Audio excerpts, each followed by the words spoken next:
மகாவிஷ்ணுவிற்கு உகந்த துளசி செடியை வீட்டில் வளர்த்து வழிபட்டால் அந்த மகாலட்சுமியே வீட்டில் வாசம் செய்வதாக ஐதீகம். அத்தகைய சிறப்பு மிக்க துளசி செடியை வீட்டில் வைத்து வளர்க்க விரும்புகின்றவர்கள் தெரிந்து கொள்ள வேண்டிய விஷயங்கள் பற்றி பார்ப்போம். செய்யக்கூடியவை: முதலில் துளசி செடியை வடக்கு அல்லது கிழக்கு திசை நோக்கி வைக்க வேண்டும். துளசி செடிக்கு விளக்கேற்றி பூஜை செய்து வந்தால் நல்ல மனநிறைவான வாழ்க்கையையும் அமைதியையும் தரும்.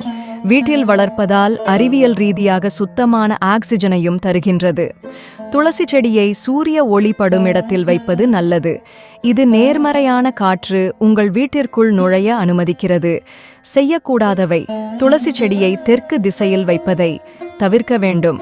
இருண்ட மற்றும் சூரிய ஒளி படாத இடத்தில் வைப்பது கூடாது. செடி காயாமல் பார்த்து கொள்ள வேண்டும்.